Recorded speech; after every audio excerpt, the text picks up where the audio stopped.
Seja muito bem-vindo, muito bem-vinda ao Lições da Bíblia, o nosso encontro semanal de estudo profundo da Palavra de Deus.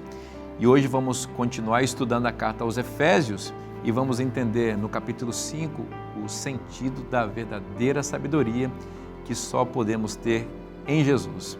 É sobre isso e muito mais o Lições da Bíblia que está começando agora.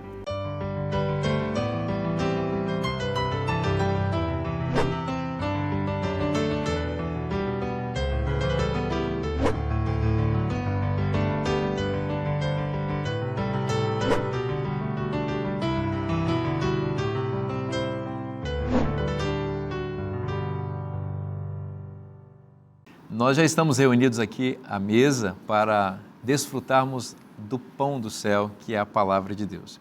E é muito bom estudar a Bíblia na companhia de amigos. E você sabe, a cada semana, na verdade a cada temporada, nós reunimos aqui um grupo especial de colegas, amigos, que vêm compartilhar aquilo que estudam da Palavra de Deus especificamente sobre o tema do nosso guia de estudos. E ao longo dessa temporada, o tema é Efésios.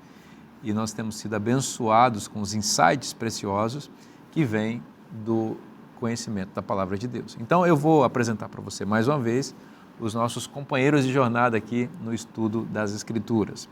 Aqui à minha direita, o pastor Edmur. Amigo, seja muito bem-vindo mais uma vez. Muito obrigado, uma alegria estar aqui. Alegria nossa receber você. Pastor Carlos Olivares, amigo querido, seja bem-vindo mais uma vez. Muito obrigado, uma alegria novamente estar com vocês. Ok. E o pastor Leonardo Nunes, amigo, que bom ter você conosco, seja bem-vindo. Obrigado, amigo. Eu vou pedir você para fazer a oração agora. Ok, oremos. Pai Santo, que privilégio estudarmos a Epístola aos Efésios e sabemos que nós podemos ser semelhantes a Jesus Cristo, Senhor. Amém. Senhor, que esse modelo de Cristo seja visto diariamente por cada um de nós. Amém. Nós possamos contemplar a face de Cristo através da leitura da palavra, através da meditação na palavra e através da oração. Amém. Senhor, molda a nossa vida, que agora ao estudarmos a Tua Palavra, possamos conhecer um pouco mais de Cristo, para sermos mais semelhantes a Ele. Amém. Em nome de Jesus. Amém. Amém. Amém. Muito obrigado, pastor Leonardo, pela sua oração, que já nos ajuda a introduzir o tema, Você falou sobre o modelo de Cristo e a lição desta semana fala sobre sabedoria. Quando nós imitamos a Cristo, nós encontramos a sabedoria verdadeira, porque Cristo encarna literalmente, a sabedoria divina, Chegamos ao capítulo 5, Carlos Olivares. E aí? Sempre temos umas conjunções conclusivas, Portanto, Isso. pois, o apóstolo Paulo, em programas anteriores, disse aqui que ele fez uma sentença longa, isso não é assim tão adequado na língua, Mas, ao mesmo tempo, claro, Paulo é um grande mestre da literatura, vamos chamar assim também, escrevia muito bem, e conecta muito bem suas ideias, O portanto é uma maneira de conectar, com aquilo que vem antes, para você não perder o fio da meada. Isso, e ele conecta com aquilo que ele falou antes. Falou com a carta, é verdade, mas o foco dela é o capítulo 4 e o fim do capítulo 4. E o capítulo 4, seria bom ler, Verso 31 e 32, só para ficar no contexto. Ok. Que não haja no meio de vocês qualquer amargura, indignação, ira, gritaria e blasfêmia, bem como qualquer maldade. Pelo contrário, sejam bondosos e compassivos uns para com os outros, perdoando uns aos outros, como também Deus em Cristo perdoou. Portanto, olha ali, sejam imitadores de Deus. E ali. Então, esse portanto nos ajuda a ter uma conexão com o anterior. Esse portanto não é uma conclusão em si mesma, senão que é uma ligação de o que vem agora é aquilo que você tem que fazer, do jeito que você tem, como tem que ser feito aquilo que eu já falei nos versos anteriores. Isso nos mostra duas coisas, na minha opinião. Primeiro, novamente, Paulo é uma pessoa muito ordenada, isso eu gosto, né? Organizada. Organizada, dizer que você olha na carta e você pode notar esses elementos discursivos, né? Esses conectores gramaticais, dizer, olha, ele está dizendo isso porque vem antes outra coisa. E ele está dizendo isso porque ele já argumentou alguma coisa antes. Ele tem uma base, né? Uma base para dizer. E a segunda questão é que, novamente, você tem que pensar que a carta estava sendo lida. Então, quando você está escutando e você escuta esses conectores, você diz, olha, aqui vem alguma coisa importante. Não é qualquer coisa. Ele está dizendo, portanto. Por quê? Porque vem você, no programa anterior, sublinhou o fato de que a lição anterior, o fato de do verso 17 e do verso 32 do capítulo 4, foi uma posição negativa. Posição negativa de aquilo que a gente, em primeiro lugar, como é que não tem que fazer e que coisas especificamente não tem que fazer. Então, depois de ter falado disso, ele vai dizer agora, portanto, sejam imitadores de Deus. Tem alguém no texto bíblico, tem alguém na história da Bíblia que tentou ser como Deus, que tentou imitar a Deus. Então, a gente tem que ter cuidado com essa expressão, sabe? De aquele que tentou imitar a Deus, ele teve um problema, porque ele tentou imitar a Deus no poder. Esse é o grande problema que o inimigo teve com Deus. É dizer, se você quer imitar a Deus naquilo anterior, né, e o que vem depois também na lógica da sequência paulina, na bondade, no fato de ser compassivos, perdoadores, tudo bem. Mas quando você quer ser um imitador de Deus em outras coisas que você não foi chamado, o grande problema do inimigo foi esse. Então, o chamado paulino, o apelo paulino, é de imitar a Deus. Portanto, depois de tudo o que eu falei, eu convido vocês para que sejam imitadores de Deus. Parece que é um bom convite, né? Para começar nossa lição e para começar a falar sobre as implicâncias que isso significa. E eu creio que, portanto, aí ajuda a gente a entender também o âmbito, né? E perdoar é uma coisa muito importante. O âmbito da imitação aqui é difícil, né? Benigno, compassivo, perdoador. E perdão é uma das coisas talvez mais difíceis do ser humano fazer. Mas é obrigação. Perdão para Deus é difícil, mas Ele faz. Talvez perdão para Deus é uma das coisas mais difíceis para Ele fazer. Porque Deus, Ele tem uma lei que precisa ser cumprida. Se você não cumpre a lei, Ele precisa executar. a pena. Como é que Deus perdoa? Para Deus, perdão é uma coisa... Perdão para nós é meio assim, você infringir uma lei, olha, poxa, vou fazer de novo, tudo bem, passa aí. Mas você não desobedeceu a lei? Você precisa pagar a pena. Mas nós dizemos que perdão... Não. Perdão é uma coisa extremamente difícil para Deus. Para nós é fácil. Para nós deveria ser fácil. Deveria ser obrigatório.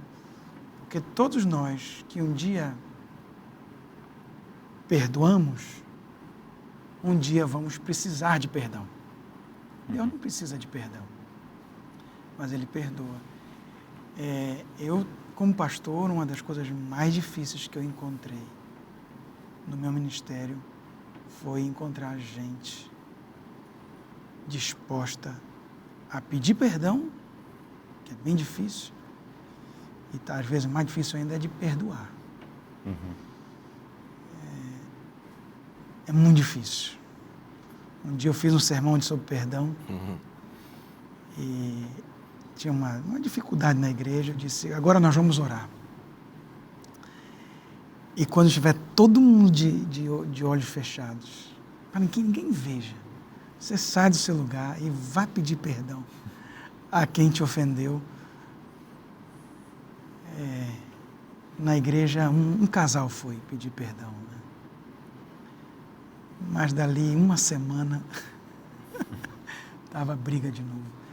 É muito difícil pedir perdão e perdoar. eu creio que a gente devia pensar um pouquinho mais na parábola do credor incompassivo, de que Deus nos perdoou de uma dívida incalculável. Eu preciso perdoar o meu irmão, que me deve tão pouquinho. E o negócio aqui, eu devo a ele, mas ele me deve, né? As duas coisas. Então, imitar a Deus no perdão, porque só no perdão existe a unidade. Esse é o meu pensamento. E eu colocaria ainda uma coisa que eu acho que o imitar a Deus é uma coisa muito ampla, né? Então, o que vem antes já deu um filtro do que Paulo queria dizer, como vocês disseram. E ele até fala de um sentimento oposto ao perdão, né? Que foi ali a amargura, né? A amargura de você ter que segurar no seu coração um sentimento, uma história difícil, e você não conseguir soltar dela.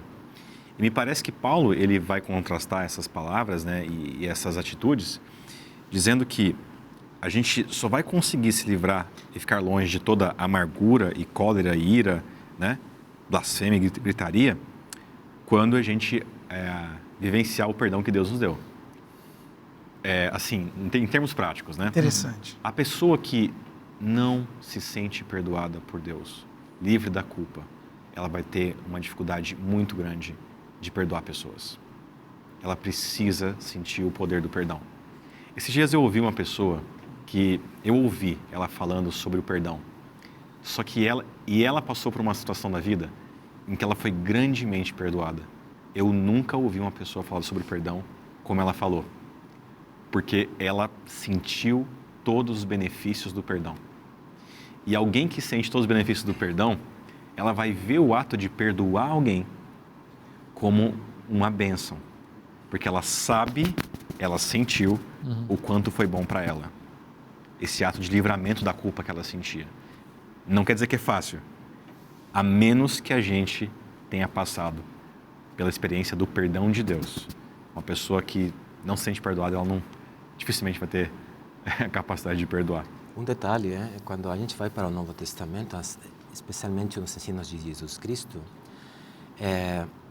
vamos notar que quando Jesus fala do perdão, especialmente em Mateus, também é uma questão lucana, né? Em Lucas também, que o perdão tem uma relação literária, tem uma relação de significados com o dinheiro, sabe?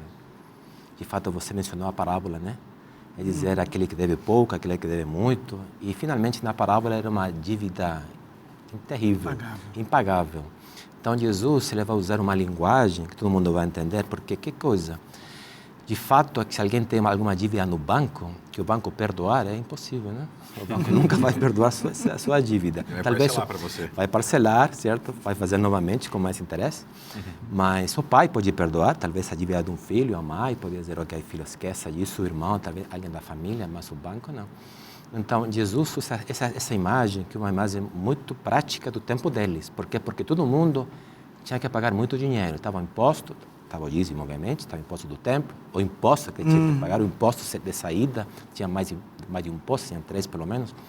Então, era muito dinheiro. Então, o que é melhor que fazer uma metáfora relacionada com aquilo. Mas outra coisa que me parece interessante é o fato do perdão. Porque é verdade, o perdão é difícil. Tem um pastor australiano que ele foi abusado quando ele era criança, sabe? Ele tem um ministério do perdão, pastor adventista.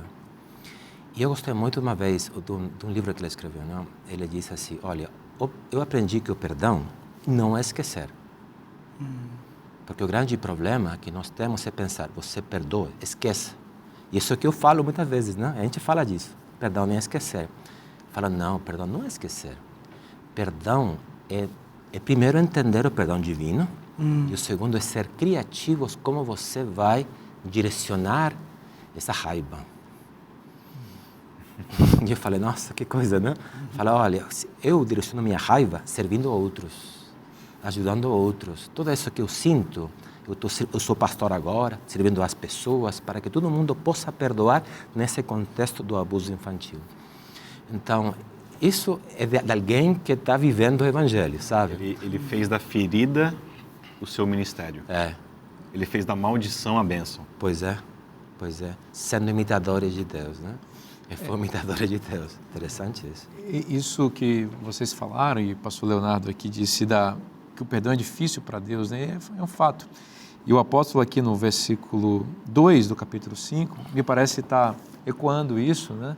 Ao usar uma linguagem sacrificial, né? Porque ele diz que nós devemos imitar a Deus como filhos amados, andando em amor, também como Cristo nos amou e se entregou a si mesmo como oferta e sacrifício a Deus em aroma suave. Ou seja, se o ponto central aqui da imitação é agir como Deus perdoa, como Deus perdoador, isso é doloroso para Deus, não vamos imaginar que é coisa fácil também para nós. A vida cristã tem um custo alto. O discipulado cristão não é uma estrada fácil de seguir nela. Jesus mesmo comparou com o caminho estreito, pedregoso, não é? Então a gente tem que ter essa consciência. Se a gente quiser viver à altura do discipulado, o desafio é grande. O perdão de Deus passa pelo sacrifício de Cristo. É a única maneira de Deus perdoar é através do sacrifício de Cristo. Ou seja, Cristo paga para que eu possa sair livre. Eu creio que o perdão também nosso passa pelo sacrifício, né? E nós, como templos do Espírito Santo, precisamos viver a questão do sacrifício. De várias maneiras. Aqui, e o interessante é que o sacrifício aqui, para Deus, é um aroma suave. É bonito isso, né? Sabe por que é bonito? Pensando no capítulo 2, e lembro que o Vinícius fez que eu fiquei pensando nessa analogia do fedorento, né? E aqui tem uma imagem poética dizendo que aquele que está em Cristo, o aroma é diferente. É diferente dizer que se você é imitador de Deus, você deixa de ser um fedorento. Sim. E agora você se torna uma pessoa cheiroso. Mas por Cristo, não é por Ele. É porque está em Cristo. Porque o apóstolo vai retomar essa metáfora e dizer que nós somos o bom perfume de Cristo, né? A carta escrita de Cristo, depois o bom perfume de Cristo. Eu quero indicar para você que está aí, acompanhando essa conversa, o nosso guia de estudos, A Lição da Escola Sabatina. Como é que faz para você adquirir? É só acessar cpb.com.br. Nós vamos fazer um intervalo bem rapidinho. Não saia daí, porque a gente volta já já. Pois aquilo eles fazem em segredo é vergonhoso até mencionar. E Paulo vai dizer, mas todas as coisas, quando reprovadas pela luz, se tornam manifestas, porque tudo que se manifesta é luz.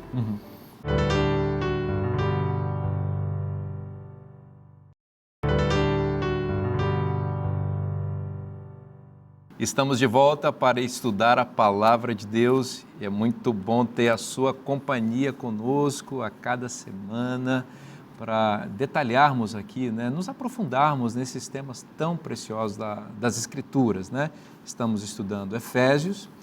No bloco anterior a gente viu a questão da imitação de Cristo, o apóstolo nos conduzindo a esse caminho tão precioso de andar com Jesus, perdoar as pessoas como Deus perdoou e nos mostrando o exemplo maravilhoso de Cristo que se sacrificou para que nós pudéssemos ter perdão, né?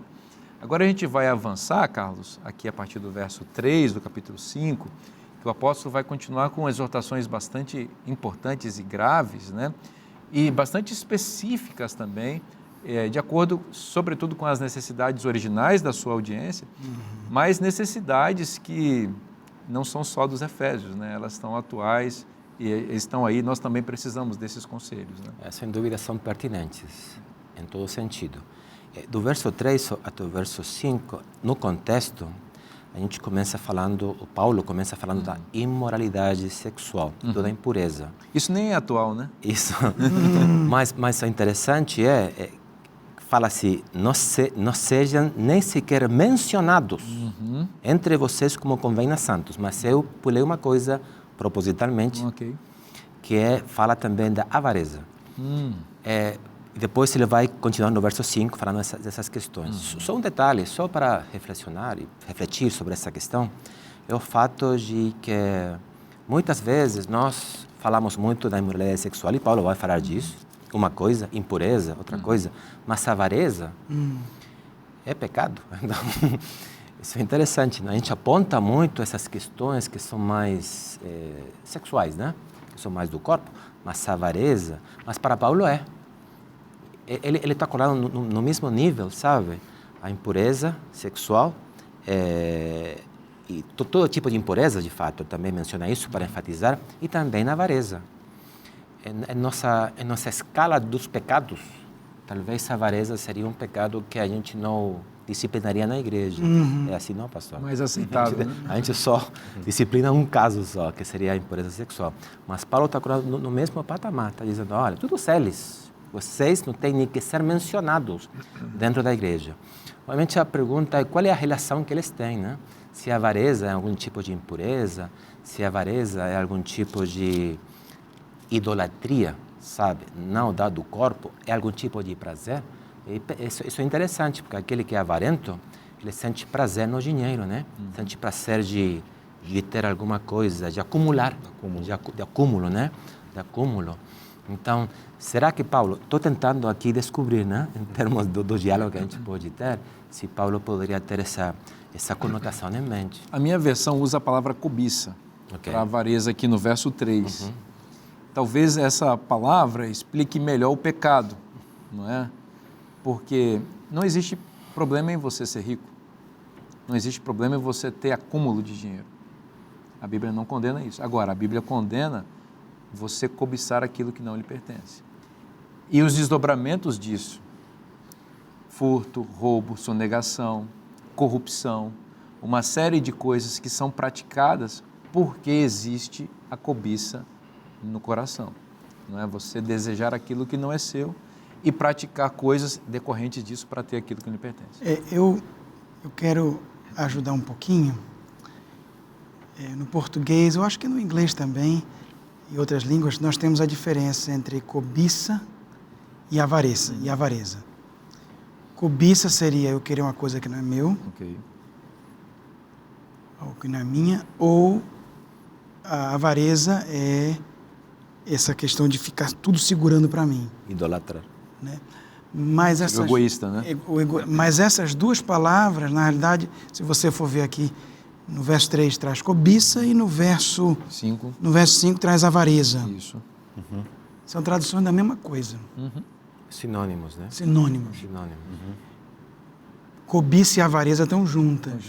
Não é só querer uma coisa que é do outro, mas é também esse desejo de ter cada vez mais. A tradução, assim, quem tem que fazer uma frase inteira para descrever a palavra é o desejo insaciável de ter cada vez mais. E quando eu tenho isso, eu acabo tirando de alguém. Porque com a pessoa tem bilhões e bilhões e bilhões, quanto o outro está passando fome. Né? Eu acho também, complementando esse raciocínio que é muito bom, que a avareza, nesse caso, na sua diferenciação com cobiça, tem que ver com você, não só com você acumular, mas você não ser generoso. Sim. Porque assim, eu conheço pessoas que têm muito, e vocês também conhecem. E é possível que exista na nossa audiência pessoas que trabalharam muito, conquistaram, receberam heranças. Não existe pecado. O pecado está em você segurar isso, primeiro, em relação a Deus e à obra de Deus. Então, nós estamos falando aqui claramente de dízimos e ofertas. O avarento, ele não vai ser dizimista, ele não vai ofertar porque ele não tem gratidão e porque ele é idólatra. Segundo, é você também estar sensível às necessidades dos outros, não é? Percebendo que o depósito financeiro que Deus lhe permitiu também é para ser bênção na vida de outras pessoas. Veja, Abraão tinha muito. Abraão era rico. Jó tinha muito. A questão não é essa. A palavra é desejo insaciável de ter mais, que envolve não só o acúmulo, mas também querer pegar o que é do outro. Então, as duas coisas estão juntas. Mas talvez a melhor definição vem de Paulo, né? O dicionário vem de Paulo. Se a gente vai para o verso 5, diz assim: fiquem sabendo distinto, nenhuma pessoa imoral, impura ou avarenta, porque a avareza, o que a sua versão diz? Idolatria. É idolatria. Então, talvez ali está a definição de Paulo. Não é uma questão só de... Está essa questão de cobiçar, né? mas é uma questão de pensar, eu acumulo, né? De pensar, eu quero ter, mas por quê? Porque para mim esse é um Deus. É a minha segurança. Essa é a minha segurança. Então, não tem nada de errado que você possa ter uma poupança para o futuro, não tem nada de errado. O problema é quando você faz essa poupança, seu Deus. Você pensa que isso é o máximo, que isso parte da sua vida. Se você perder isso, você perdeu sua fé, entendeu? Quando eu era criança, eu me lembro que tinha o tio Patinhas, não sei se você... que ele tinha uma montanha de moedas. Eu estava pensando nessa mesma Também estava, né? Mas achando que talvez não pudesse dar esse exemplo, né? Mas o tio Patinhas era aquele indivíduo, e aí o Patinhas no sentido de ser né, avarento, mas também no sentido que a segurança da vida dele estava toda naquela montanha de dinheiro. Legal. E também os meios escusos para poder conseguir o dinheiro. Eu não sei se aqui é lugar de confessar pecados, né? Você também lia Tia Patinhas? É isso? Mas eu lembro uma história da minha vida que meu pai me dava um dinheiro para oferta e eu queria fazer uma outra coisa com esse dinheiro. Porque eu falei, bom, se eu segurar esse dinheiro aqui, olha o raciocínio, né? Se eu segurar esse dinheiro aqui e meio que fingir que estou dando oferta, eu consigo comprar tal coisa para mim. E eu, de fato, ia conseguir. Porque né, tinha uma recorrência toda semana para entregar a ofertinha no sábado. E então eu segurei. Eu fui segurando até meu pai descobrir. Obviamente que ele descobriu e me fez devolver tudo. E a gente, às vezes, acha que a gente não está fazendo isso depois da vida adulta, né? Então, assim, eu entendo o ponto que você falou da lógica do acúmulo, né? Então, o acúmulo, ou seja, a prosperar o que você tem, eu acho que é plano de Deus. Só que Deus, ele ensina no reino dele a lógica da multiplicação. Né? Se você pegar a parábola dos talentos e tudo mais, ali não tem acúmulo ali, é multiplicação. E aquele que reteve, ele não multiplicou e ele perdeu. E Paulo, eu acho que ele não estava com isso na mente dele, obviamente, mas ele fala que esses que retêm e vivem pela a lógica do acúmulo, só pelo acúmulo, né, e consomem tudo que podem produzir, ele fala lá,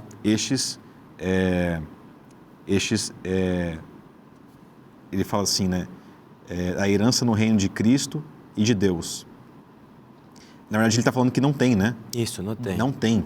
Não tem essa herança eterna. Ou seja, e aí acho que esse é um princípio importante, né? É muito legal esse. Você é avarento, você não tem herança. Você já tem a sua herança aqui. É uma ironia, então. É uma ironia. Exato. O argumento que Paulo usa para combater esse tipo de pecado é falar assim, irmão, eu acho que você não entendeu como é que é a realidade que Deus está preparando para a gente. Quando Cristo voltar pela segunda vez, tudo que você tem vai pegar fogo, vai ser destruído. Só vai sobrar uma coisa, é o chamado da glória. A gente vai para um lugar incorruptível. Então, assim, Paulo ele fala assim, olha, gente, vocês podem até seguir esse caminho aí, mas fica tranquilo que não tem herança para esse tipo de pensamento, não tem herança, não tem para onde correr. E eu acho que esse que é um ponto importante, só para fechar. A gente percebe de novo o Evangelho libertando as pessoas dos falsos deuses que trazem falsas promessas, que iludem a vida e faz uma pessoa perder o foco da existência dela. E produzindo a vida através da libertação do Evangelho. Né? Na lógica de Paulo, então, se a imoralidade sexual, okay? A impureza tem uma relação direta com a cobiça, ser avarento, não? A avareza. Se nós pensamos a avareza é uma atitude egoísta, não? Pensando no que vocês estavam falando, de ser pensar só em mim mesmo. E a depravação sexual também. Você pensando no contexto paulino, né? Dizendo, olha, aquele que é depravado sexual só pensa na satisfação dele, né? O que ele quer fazer, o que ele quer sentir, o que ele quer viver. Então, finalmente, a avareza tem uma relação no fato de que os dois têm essa conotação do eu, está presente entre os dois. Agora, essa conexão entre a cobiça de bens materiais, né, e a cobiça sexual, e essa ligação que Paulo faz aqui, também está presente no 10º mandamento. Né? Porque lá Deus diz, né, não cobiçarás a casa do teu próximo. Aí você tem uma conotação do bem. Né? Depois ele diz, não cobiçarás a mulher do teu próximo. Então, a Bíblia está sinalizando que existe Ligação. um encontro entre essas Isso. duas Porque essas duas questões. é um encontro da paixão. Eu já vi uma pessoa dizer, Pecaminosa o meu problema não é sexual, Né? o meu problema é dinheiro. Olha, Eu já vi outro dizer, o meu problema não é dinheiro, é sexual. o meu problema é sexual. Então, são problemas, e Paulo está falando desses dois problemas aqui. E é legal a gente olhar que ele diz que a avareza, e também poderia ser dito da questão da impureza sexual, é idolatria. Idolatria. Porque, veja bem, na sociedade secularizada que a gente vive, em que os altares foram destruídos, os ídolos continuam vivos. E é aqui Paulo nomeia o ídolo, ou pelo menos aquilo que está por trás da idolatria. Então, a avareza é idolatria. Então, eu não tenho religião, o indivíduo pode pensar, eu não adoro nada. Mas se você é avarento, você tem um Deus, você é idólatra. E isso é interessante mostrar que não é só para quem tem muito, ou para quem tem, para qualquer pessoa. Até o pobre, né? O pobre também é... Tem gente que na sua pobreza tem um coração de dar. Tem outro que na sua pobreza tem o coração de tomar e de reter. É uma questão de natureza do ser humano que precisa ser transformado por Cristo. Aí você pergunta, o que é mais fácil para alguém devolver para Deus o dízimo e oferta de um salário mínimo ou de R$1 milhão? Depende do coração. A luta é a mesma, dependendo do contexto, né? Agora, o verso 12 me parece interessante, não? Avançando um pouco nessa lógica, né? Nessa lógica de Paulo na questão sexual. Ele vai dizer, pois aquilo eles fazem em segredo é vergonhoso até mencionar. E Paulo vai dizer, mas todas as coisas, quando reprovadas pela luz, se tornam manifestas, porque tudo que se manifesta é luz. Esse verso 12 é um verso muito pertinente no contexto atual, porque está dizendo que tem coisas que é melhor... Paulo sabe, né? Paulo sabe. E a gente sabe também. A gente sabe o que acontece no mundo em termos de depravação, coisas terríveis, né? Que é melhor não mencionar. Exato. Que Paulo não vai mencionar, mas Paulo vai dizer, vai reconhecer que elas existem. Então, dentro dessa depravação, o cristão, que essa é a questão, porque ele está escrevendo para cristão, nós pensamos que o cristão está livre, isento disso. Não, nunca vai acontecer isso comigo. Como é possível? Mas Paulo está escrevendo para um grupo de cristãos, a gente não tem que esquecer esse detalhe. Eles também podem ser submissos a esse pecado, podem ser tentados e inclinados a fazer isso. Então, não é uma questão só que falar, não, eu estou livre disso, eu vou para a igreja, eu faço tudo. Não, a verdade é que os grandes pecados são feitos em segredo. Olha, como se fala aqui, Olivares, e o pastor, ele precisa estar consciente da existência desse risco da existência desse problema mesmo nas igrejas. O grande pastor Paulo aqui está consciente. Ele viveu esse problema em Corinto, e escreveu duramente contra a imoralidade sexual ali, e aqui ele está vacinando a igreja contra isso. Certa vez, conversando com um pastor experiente também, ele disse, olha, às vezes quando a gente está pregando do amor de Deus, lá na estratosfera abstrata de um amor de Deus sem aplicação, no chão de fábrica da igreja, da realidade das pessoas, coisas que são até vergonhosas de serem referidas ou mencionadas estão sendo praticadas e não estão sendo... Isso é triste demais. Não estão sendo confrontadas. Então, o pastor Paulo aqui, caminhando para o final da sua epístola, está dizendo como é que se faz teologia pastoral. Né? Está dizendo, olha, não fica só na estratosfera, não. Chega nos problemas das pessoas, porque elas têm problemas. Mas ele fala dos problemas para a gente estar ciente, como um alerta, não é? Mas louvado seja Deus que tem uma palavrinha chamada porém, mas, contudo, todavia. É o porém de Deus. Verso 8. Pois outrora eras trevas. Então, quando estava nas trevas era assim. Mas agora, escuta, porém, agora sois filhos da luz. No Senhor. Andai como filhos da luz. Verso 9. Porque o fruto da luz consiste em toda bondade, justiça e verdade. Louvado seja o Senhor pela transformação que Ele pode fazer de cada um de nós. Transformar João de filho do trovão em João, o discípulo do amor, né? Se ele fez com João, pode fazer com a gente também, não pode? Exatamente. Mas é interessante também, eu concordo com o que você fala, dentro do verso anterior, a gente vê que alguém tem que decidir. É dizer, graças a Deus que a gente pode dizer que nós caminhamos, mas no verso 6 diz, não se deixem enganar com palavras vazias. É dizer, você tem que decidir. Você tem duas opções, tem a tentação. E graças a Deus, ele vai falar, graças a Deus vocês são filhos da luz. Mas existe a opção de ser enganados. E com palavras vazias. Isso é ironia, né? Sim. Porque essas palavras vazias são palavras sem conteúdo. E ainda se vazias, alguém pode pensar que essas palavras estão cheias e vão seguir um caminho errado. E a prova de que a igreja está vulnerável a isso é a própria igreja de Cristo, né? O seu núcleo embrionário. Entre os 12 seguidores mais próximos de Cristo havia um extremamente avarento, né?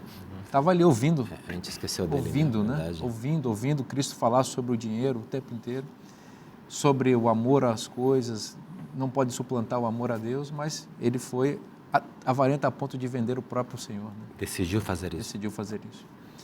A gente vai fazer um intervalo bem rapidinho e vai continuar estudando a Palavra de Deus no próximo bloco. Não saia daí. Você quer aproveitar bem o tempo? Deixa o Espírito Santo encher a sua vida. E não vai buscar o entretenimento fútil ou fugir da realidade. Aqui ele usa o vinho como uma alternativa, né? A pessoa se embriaga para quê? Para não estar consciente, estar com medo da realidade, estar fugindo da realidade, vai para a embriaguez. Mas o Espírito te dá lucidez plena.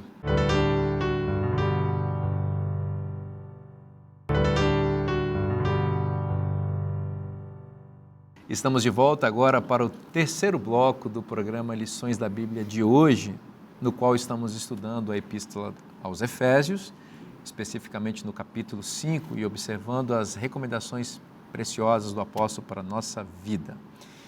E eu vou fazer uma recomendação para você também agora, sabe? Você que está em busca da verdade.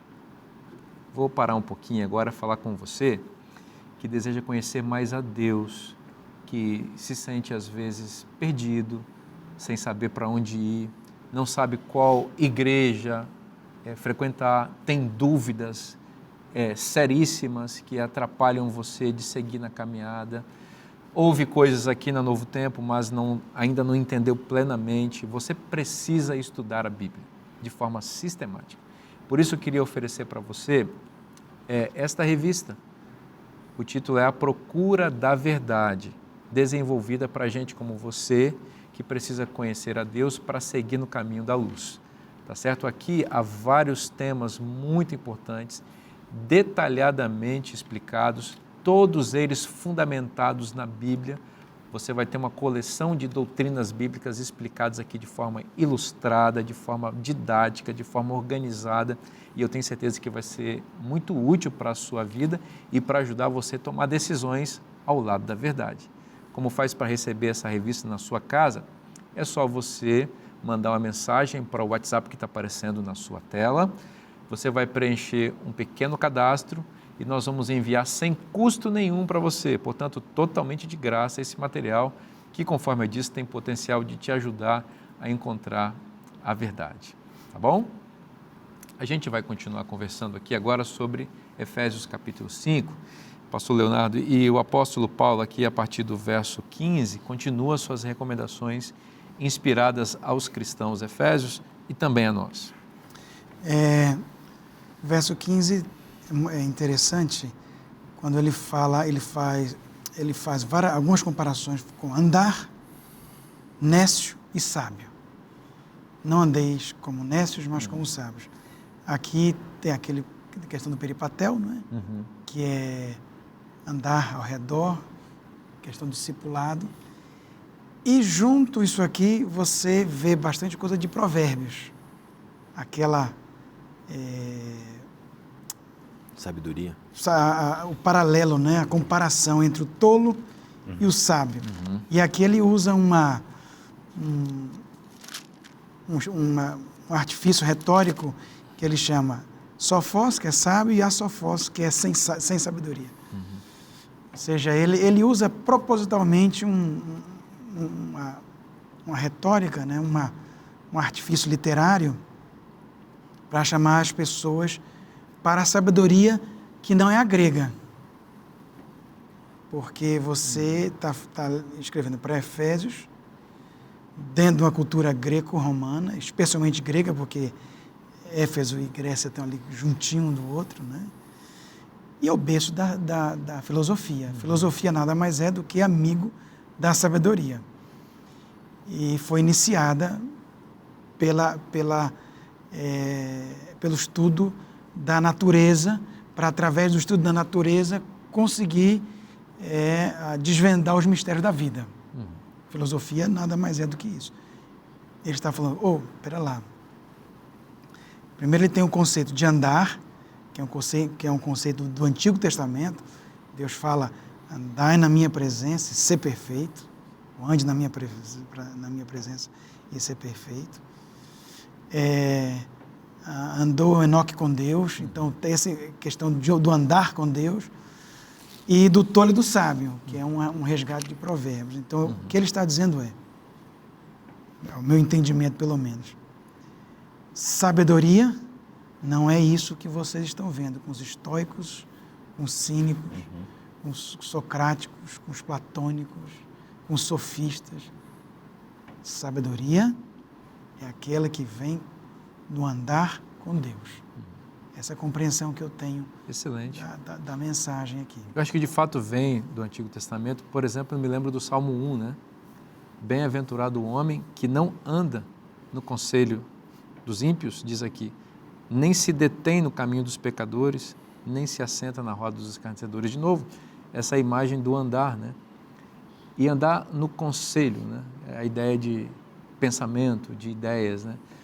Quase que a gente consegue imaginar uma pessoa caminhando por uma vasta avenida, ouvindo histórias, ideias e absorvendo essas ideias. De repente ele para, ele se detém, né, diante do caminho dos ímpios e como que numa descida, né, ele se senta na roda dos escarnecedores.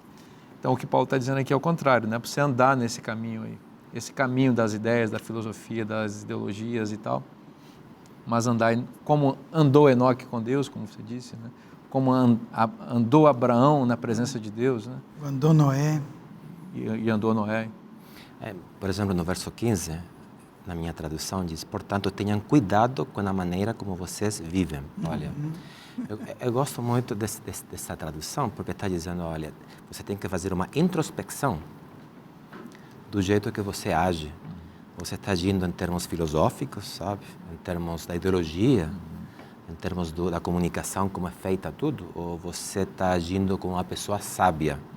Então, se a gente pega essas ideias, a gente obviamente vai para a literatura sapiencial do Velho Testamento, que tem muito aqui, e você nota que a literatura sapiencial é uma literatura de questões práticas. Dizendo, olha, não faça isso, faça isso. Não faça isso, mas não faça isso. E assim, não? E assim por diante. E Paulo está agindo, está sendo um profeta sapiencial, falando para a sua congregação. E outro detalhe que eu gostaria de sublinhar é o verso 16. Aproveitando bem o tempo, porque os dias são maus. O burro, Paulo é inteligente, porque Paulo usa palavras fortes, sabe? No grego usa a palavra forte, a tradução nesse é uma palavra muito elegante. Mas tolo aqui é um pouco mais forte, né? Aí se você fala como pastor na igreja, irmãos, todos vocês são tolos, eu acho que a gente teria problema, né? Mas Paulo não tem esse problema. Existem palavras piores, né? Palavras piores. Mas eu poderia traduzir, não sejam burros, né? Mas sejam... Essa é uma.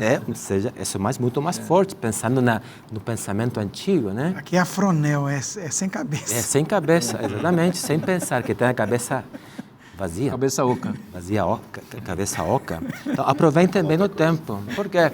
Porque, finalmente, aquele que é sábio, aquele que faz uma introspecção interna, dizendo como é que eu estou fazendo bem, isso é importante para um cristão. Pensando, olha, não, está tudo bem, não tem problema, não. Muitas vezes a pregação te ajuda a reconhecer que você está mal. Muitas vezes a visita de um pastor também que pergunta algumas coisas. Como que você está? E começa a notar que a coisa não está indo tão bem. Mas me parece que isso é importante. Como um pastor, Paulo está dizendo, pensem bem o que vocês estão fazendo. São sábios ou não? E o que acontece com o seu tempo? Isso me parece que é legal. E essa mensagem ela poderia também estar chegando a pessoas que tinham conhecimento, né? Detinham conhecimento. Contudo, eles poderiam ser sábios segundo a sua própria impressão. O ser sábio na Bíblia ele tem a ver com essa ideia de você ser sábio para além de si mesmo. Consultar um conhecimento que está para além de você. E o Paulo fala, olha, o conhecimento que torna alguém sábio, ele está na busca pelo conhecimento de Deus, né? No verso 17 ele fala assim, por esta razão, não vos torneis insensatos, mas procurai compreender qual é a vontade do Senhor. Compreender, né? Interessante. Compreendam. E aí, Paulo ele está empurrando as pessoas, né, gente? A nossa chance de ser sábio, de entender as coisas práticas da vida, é buscar no Senhor. É uma coisa que está para fora da gente, além da nossa. Porque acho que talvez o nécio também é aquele que poderia até ser alguém estudado, mas é alguém que estudou nos assuntos que o ser humano, por ele mesmo, desenvolveu. A diferença no Antigo Testamento, e veja aqui, ele está chamando o Antigo Testamento. Na minha leitura, ele está me pedindo para ler, em especial, Provérbios. Mas a palavra sabedoria, em hebraico, ela não tem essa questão de ser entendido ou de ter cérebro que pensa rápido, nada disso. Sempre é sabedoria, temor do Senhor. Sabedoria, temor do Senhor. E o nécio pode ser rei, pode ter um PhD, né? Mas nécio é aquele que não teme a Deus. Porque temer a Deus é saber que Deus é Deus e eu sou eu. Ele é Deus e eu sou criatura. Então, quando a criatura acha que é criador, é um tolo. Há poucos minutos eu citei aqui o Salmo 1, né, que é um salmo sapiencial também, puxa a sabedoria, né, que ele faz um contraste ali entre o justo e o perverso. Poderíamos dizer entre o sábio e o tolo, né? Ele diz que o justo medita na lei de Deus de dia e de noite. Então, ele aí compara com uma árvore, né, que tem frutos, né, que tem raízes perto de rios e por isso ela provê fruto, sombra, enfim. E o perverso, que é o tolo, é aquele que o vento leva como a palha para onde quer. Então, se distingue os dois grupos aí dessa perspectiva. Um está preso, mas é livre, enraizado no solo. Outro é a palha, né? Que parece livre, mas o destino é fogo eterno. Exatamente por quê?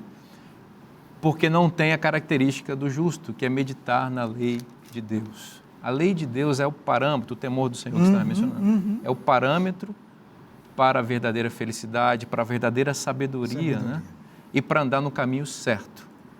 Aquele que é tolo, perverso, o ímpio, ele anda conforme o conselho dos ímpios, seu próprio caminho, achando que é livre, mas na verdade é escravo de suas próprias más escolhas. Né? Só queria só ressaltar. Eu não sei para vocês, mas algumas profundas verdades de Deus, que são até simples de serem compreendidas no cognitivo, né? Eu levei alguns anos para assimilar e fazer, e ela provocar em mim uma libertação. E eu acho que isso partindo do ponto da experiência, né? E pegando por base a verdade da palavra de Deus, a gente tem que ter também uma postura em relação à compreensão do temor do Senhor, né? Da sabedoria.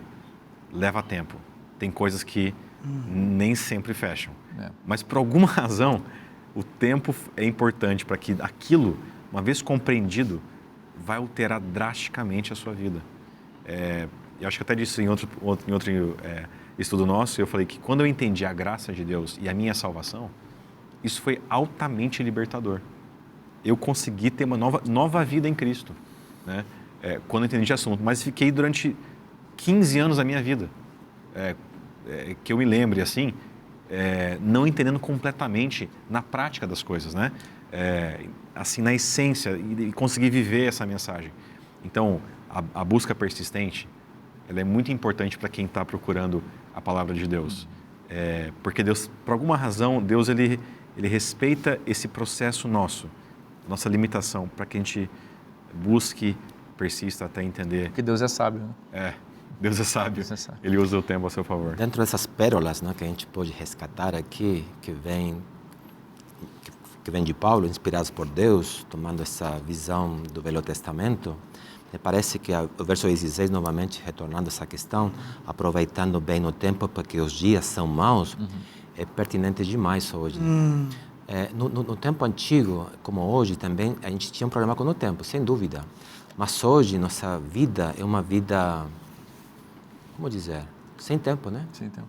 A gente tem tanto para fazer, tanto Corrida. para estudar, tanto para aprender, tanto para trabalhar, e você chega em casa e você assiste o YouTube ou qualquer outra questão, a televisão em geral, e você fala, eu não tenho tempo para nada, né?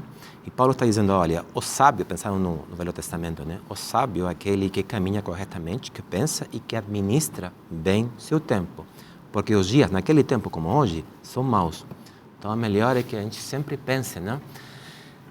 Eclesiastes, né? Tudo tem seu tempo, que é outra visão também interessante sobre a literatura sapiencial. É uma outra coisa muito importante que ele vai dizer aqui no final, é sobre o Espírito Santo, né?